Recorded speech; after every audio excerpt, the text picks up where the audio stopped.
All right. So we're going to do a little bit. This is like, I don't know what day it is in the conference, but congratulations that you're still standing. So I thought we'd get a little bit of energy going on in the group this morning before we get started with the talk. So I want everybody to look around at each other, make eye contact with another human who you do not know, and raise your right hand really high in the air. All right, and then raise your left hand. All right, cool. All right, so now we all know that, like, those things work. All right, cool. Okay, so if you own at least one NFT, raise your hand. If you do not own an NFT, raise your hand. Great. Now, be paying attention, so don't just look at me. Like, look at each other while I'm asking you these questions, right? This is a game called Commonality. This is figuring out our knowledge, perspective, and experiences of each other. So if this is your first ETH Denver, raise your hand. Amazing, congratulations. If it's not your first ETH Denver, raise your hand. Hi, congratulations, you're alumni. If you're a developer, raise your hand. If you went to school in a traditional sense, you have a 4-year STEM degree, undergrad, master's. If you have a non-traditional technical degree, raise your hand. Phenomenal. If you live in the US, raise your hand. If you live somewhere outside of the United States, raise your hand. Amazing. Welcome, thanks for flying. Okay, if you live in Asia or Africa, raise your hand. Cool. Okay. So today's talk is all about radical accessibility in technical education in the Web3 space and getting to know your community's knowledge, perspective, experiences, and who they are as human beings really matters as you begin to build curriculum and communities around education in the space. And so that's just a little bit to get to know each other and to help each other. Try to connect with at least one person who raised their hand who was different from you before you leave the session today. So with that, we're going to get started. Thanks, everybody, for raising your hands. We see lots of fun friends coming in. Thanks so much. I'm Heather Corallo. I'm the CEO and co-founder at QuickBeam, which is an immersive technical education platform devoted to smart contract and blockchain technologies.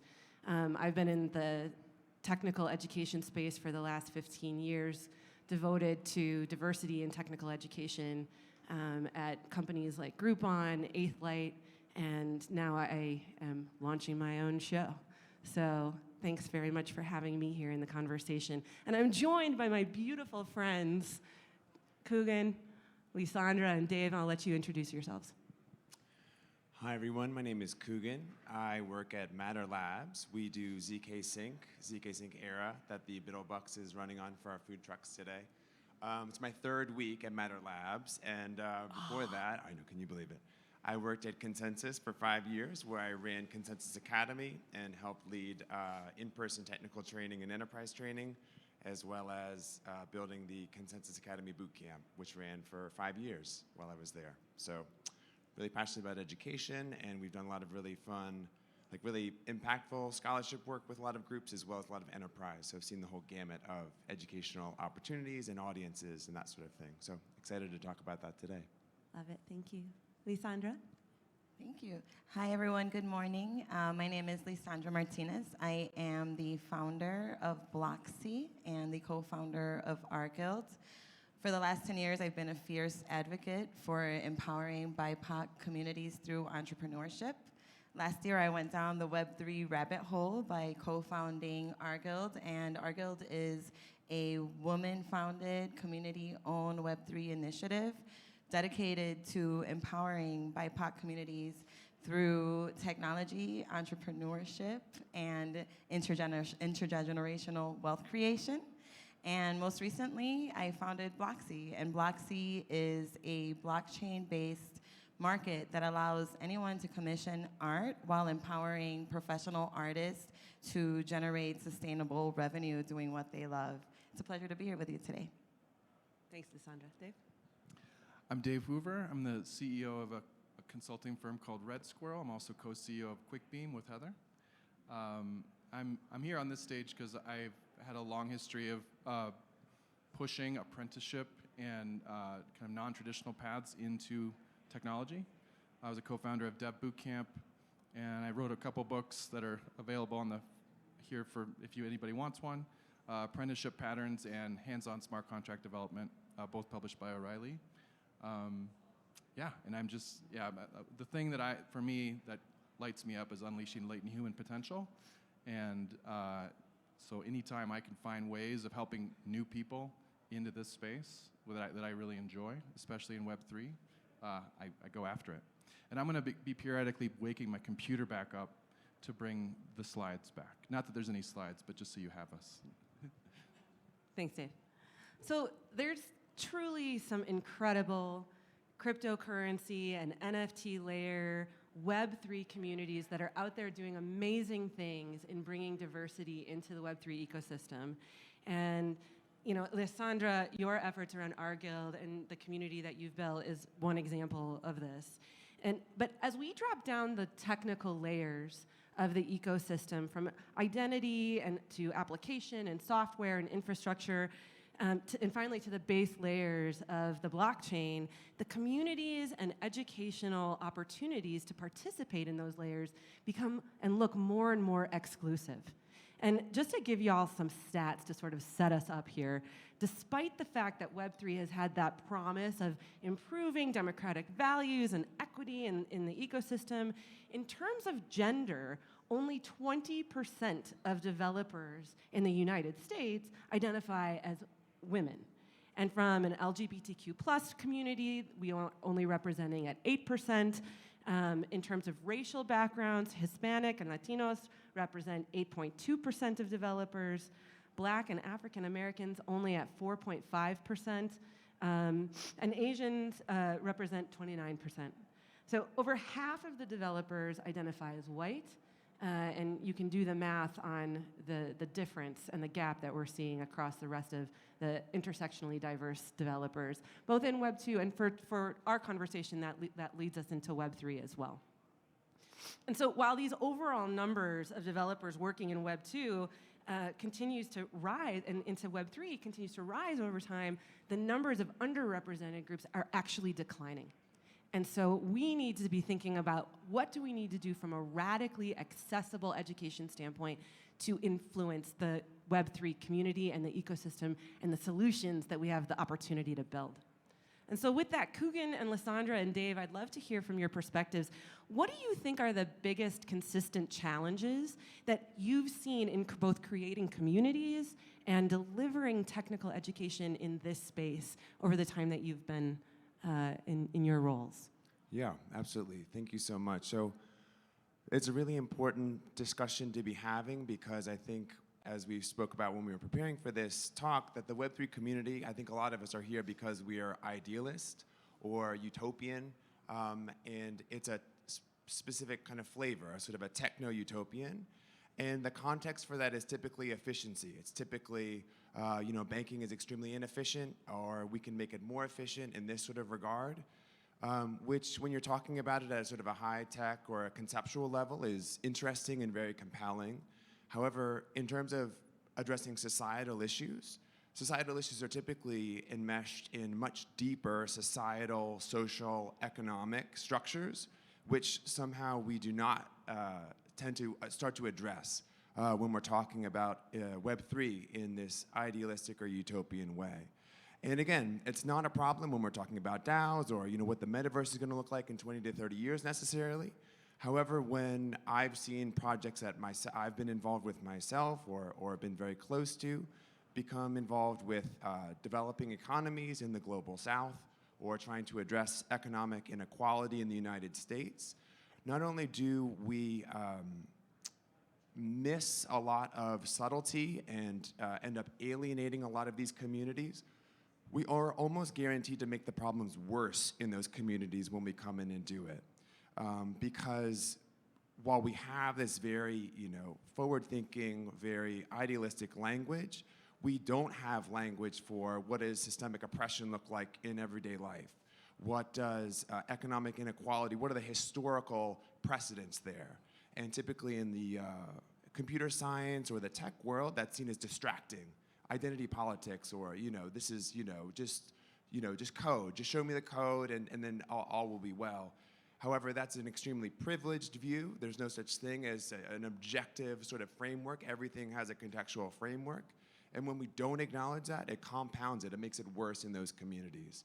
So, I'm in the Web3 space because I think, these problems are intellectually very challenging, but I'm also very compelled by the notion of, dismantling systems of oppression, enabling freedom of communities to be able to come together and empower themselves.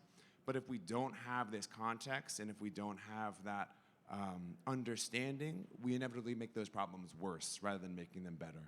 I love that. Yeah, thanks. Lisandra? Yeah, so it's really interesting. In the last year, the work we've been doing with our guild has been very focused on community building. And we've been very boots on the ground about it. We've been taking a lot of our programming to underestimated communities. We were doing monthly pop-ups on Web3 education in Humboldt Park. That's a town in Chicago, or an area in Chicago that's traditionally Puerto Rican.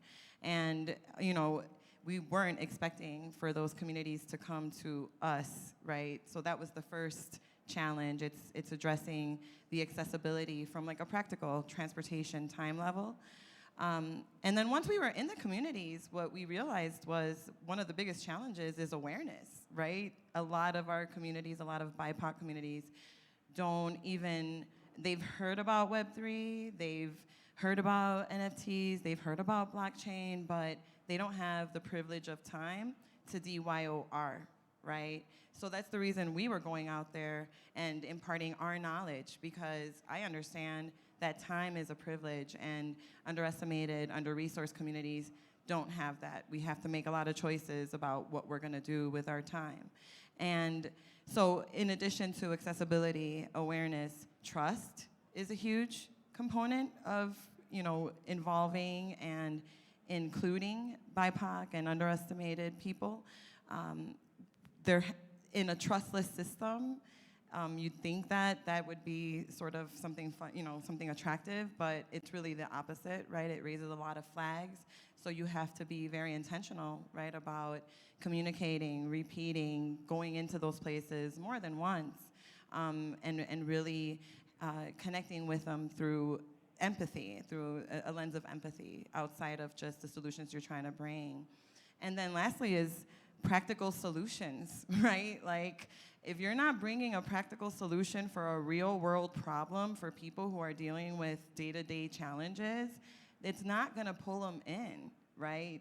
And so that's even what caused the pivot for us. It's like, okay, how are we gonna really solve a problem for this particular community and remove as many obstacles as we can? And that's what we've been working on building.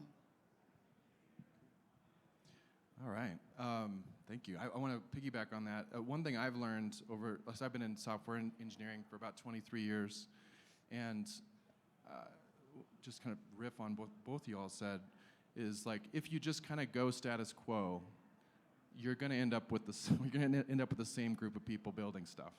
And one thing I've learned is that intentionality when it comes to recruiting talent, as well as we were doing research for QuickBeam, like figuring out places right now in Web3 where people, where like you come to a learning community and it asks you to install a wallet right off the bat. That's fine. That's good for that community. But we know that there's people that hit that wall and bounce, right? Just because of intimidation or trust, or there's just different things that are going to get in the way. And so we're trying to like find ways of lowering that barrier and like pushing the Web3, deeper into the experience, and having a more gradual on-ramp. But yeah, the intentionality is the thing I just keep coming back to. As someone who comes from privilege, you can kind of assume that you can just kind of show up and code and let the code do the talking and meritocracy wins. But you just have to keep coming back. This is something I have to do, to like reaching out and finding ways of connecting with people from different backgrounds to pull them in to what you're doing. I love that. And you know, we talk about meritocracy, which is a myth for underrepresented people, and how do we address that? I think, and something to your point, there's a social contract that's connected to the smart contract, and how do we make sure that a diverse set of voices and a diverse set of eyes are looking at that contract and participating in the conversation is, you know, required reading and executing as we start to build against these different use cases and we start bringing people into broader Web3. So Dave, I have a question for you. Dropping down into like curriculum for a little bit. So for those individuals here in the audience who might be participating in writing curriculum or delivering content and education, can you talk about the learner journey and the educational programs and the approach to curriculum today and what you feel is maybe missing from the like technical Web3 education and what you're seeing in the market right now? Yeah, like I was alluding to, we did a lot of research last year into what's out there. There's a lot of great stuff out there. I've always appreciated Crypto Zombies as an example of an interactive way of getting up to speed on Solidity, for example. But we did want to, with my background, similar to Coogan's, in like immersive learning boot camps, we wanted to provide something that was more challenging and that finishing meant something and it could potentially signal something in the market, in the talent market. So we like what the gap that we found was finding a combination of radically accessible curriculum, meaning relatively easy to start, but actually making it difficult to finish. And that comes through giving them a realistic development experience in the browser. Similar to Crypto Zombies, but something that doesn't kind of just hold your hand through the process the way Crypto Zombies does, but instead lets them struggle debugging their way out of a smart contract issue, a compiler problem, interacting with it through JavaScript and ethers. And so that's the space that we really felt like there was a solution that was needed in the Web3 education. Coogan, do you have anything to add there? Yeah, when we were doing the Consensus Academy Bootcamp, we paired with a lot of organizations all over the world. Some of the most sort of notable ones that I remember were Code to Inspire, which was based in Afghanistan, as well as working with a company called AgriLedger in Haiti. And when we were initially writing the curriculum for this bootcamp, which was going to be blockchain development, sort of start to finish, we initially thought it was just going to be, okay, here's Solidity, maybe you don't know JavaScript, and then, you know, here's how to build a full stack application. However, we got questions very early on from nonprofits, and we started to sort of realize as cohorts were moving through that there were more kind of fundamental, almost just more foundational sort of knowledge pieces that were missing. So initially this was, you know, not understanding what Git is, you know, not understanding troubleshooting, being intimidated, feeling as though they need to know everything. And so we wrote a course that was called Basic Training. Unfortunately, like military terminology is very sort of embedded in the bootcamp world. So anyways, Basic Training, which was, the first module was how to ask a question.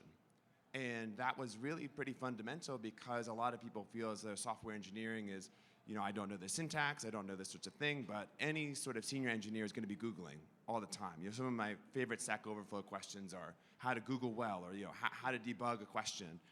And so we end up sort of building out this whole curriculum, and as part of that process, realized that education is a social service. It's not just about delivering that intellectual material, and then that's sort of downloaded, you know, like Neo in the Matrix, and then suddenly, like, you know, Kung Fu, and you can totally just do amazing in the job market. It's much more sophisticated, much more subtle, and much more complex.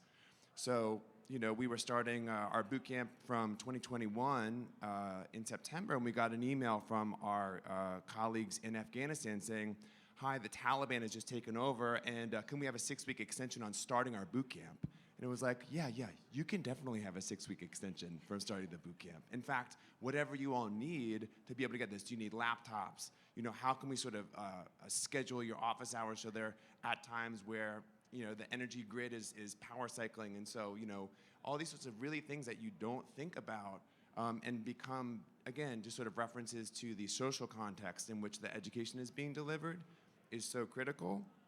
And just to add one last thing, one of the ways in which, in terms of like a solution for that we've seen the most, and to pick up of what Lisa was saying in terms of community, was communities like HerDAO that are coming up, Meta Gamma Delta, which is an all female identifying DAO, who are able to meet their community members where they're at, have in-person events, be able to mentor before and after. We found that students were intimidated to ask someone who looks like me a question in a Zoom chat with 200 to 300 people, and so we set up Telegram groups or WhatsApp groups or whatever the sort of modus operandi was for that culture, and making sure that they were just checking in regularly, and that increased the completion times by orders of magnitude. It was really profound. It was really just someone who is in your community, able to check in with you once a week, and it just made an enormous world of a difference for completion. Right. I love that. And, we talk a lot about when we're building companies or we're thinking about education, we're like, oh, does it scale? Does it scale? Well, that doesn't scale, but that works. And you can build something that doesn't work and scales, or you can build something that works and figure out how to make things that are growing become smaller. Maybe that's breaking up into DAOs, maybe that's pulling into separate organizations or by location, but I think it's the not diminishing and taking away from the community and the cultural attribute that is required, and the full support of the learner's journey, besides the technical curriculum itself that's completely required in order to succeed. We could probably talk about this for like 3 hours, but I know we probably only have 5 minutes, 10 minutes left. It's 11:25, okay. So we're gonna jump over to communities and like building community solutions. I want us to quickly talk about that and what's gone really well.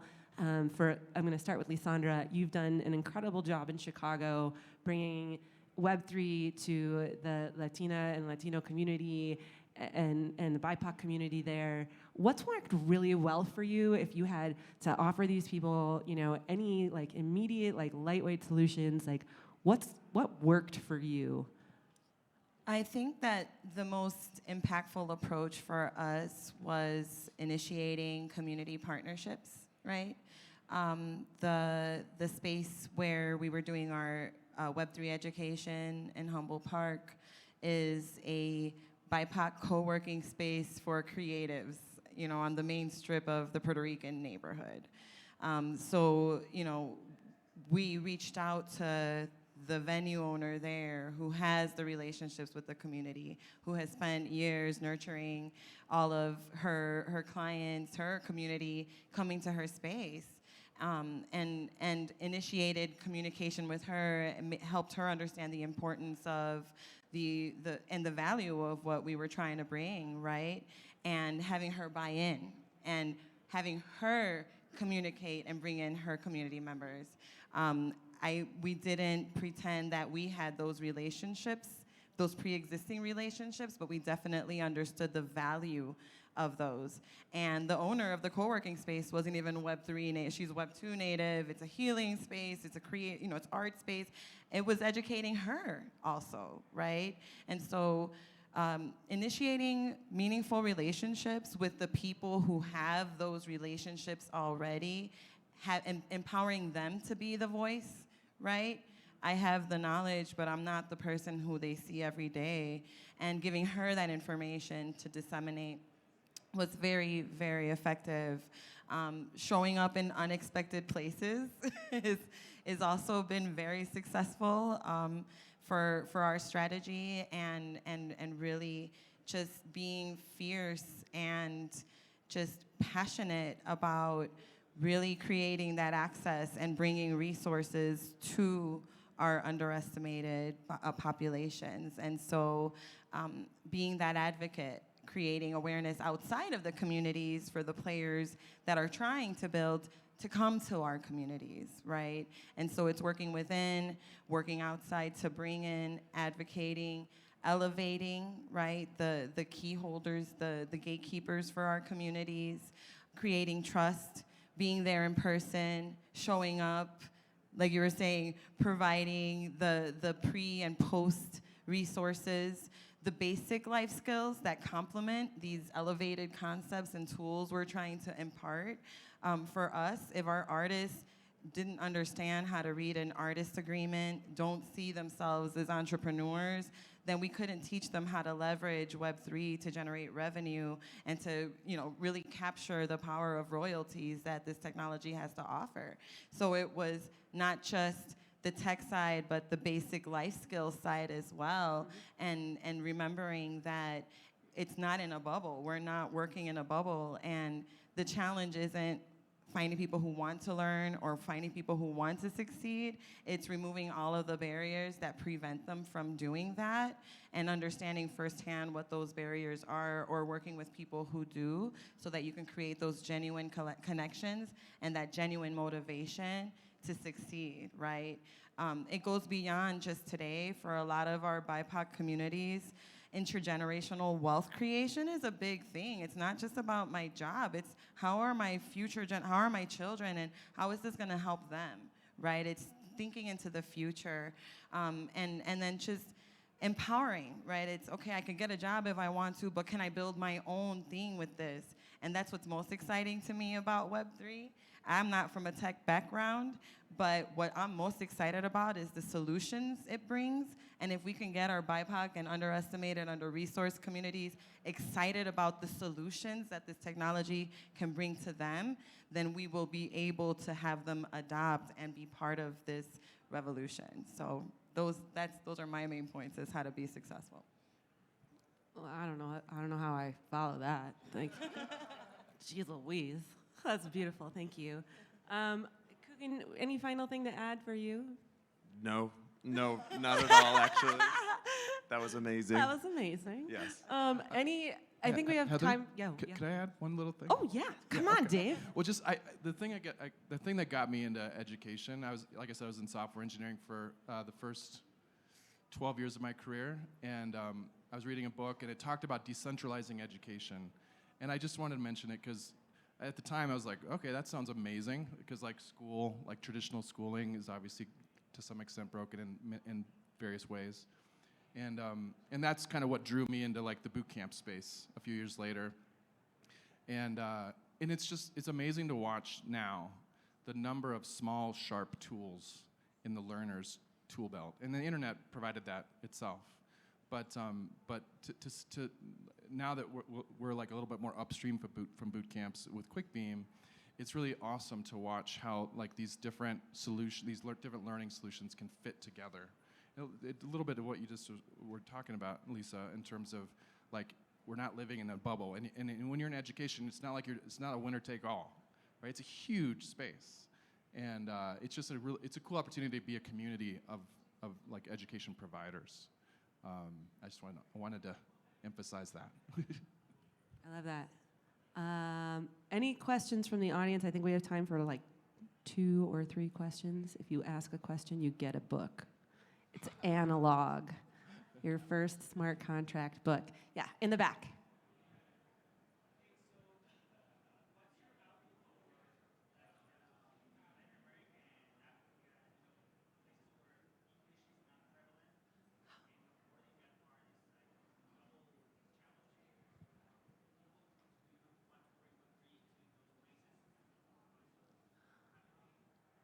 I think your question is something around what do we do to bring international participation to the Web3 conversation when we think about people who don't have English as a first language? I love that conversation. I love that question. Thank you for that. I appreciate that. Guess what, y'all? There are a lot of people in the world who don't speak English and are developers. And we need to start writing curriculum that's not only written in English. Because when you are writing, I think when we are teaching people something as complex as smart contract development, Solidity, Ethers, you name it, any number of the technologies that we love to touch in this ecosystem, the complexity is there already, right? You probably have to be in Web 2 developer. You've got to understand a basic understanding of JavaScript to understand how to interact with the contracts. And to ask people who are Web 2 developers who don't speak English as a first language, and there are literally billions of them, to then ask them to learn this incredibly complex technology and speak English at the same time is a barrier to entry that is unnecessary. And so I think that the solution to that is to internationalize curriculum as much as possible and to have a variety of different mediums in which to source that curriculum. There are incredible videos from freecodecamp.org. I love that guy. He's so feisty and big and very English and American. And so if English is not my first language, that's gonna be a challenging video to get my information from. And I think just more of that content, but that's in French, that's in Spanish, that's in Portuguese, that is in Swahili, thank you. Yes, absolutely, because these are the communities that are gonna be most impacted and have the most potential for Web3 and these use cases. We need to be communicating and teaching in those languages. Anybody else got something to say there? Nailed it. Any other questions? One more question, and you get a book. Come on up and get your book. Last question. Yes, sir.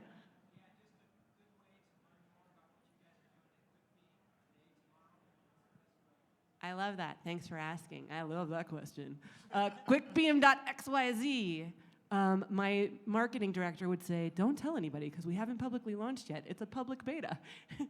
But please go to the website and you can start coding right now and you can learn all about us. And reach out to Dave and I on Twitter or LinkedIn. We are very excited to talk to anybody who's interested in the education space and supporting bringing diverse and underrepresented groups to every layer of the ecosystem.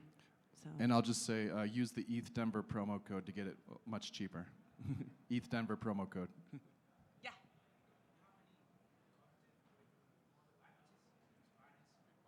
Do we have content in other languages already?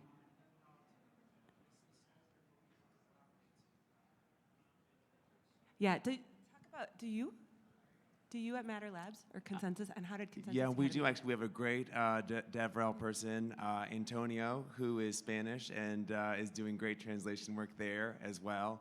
We're working on that now. Ethereum.org has a wonderful translation program that they've run, and we're piggybacking off of that as well.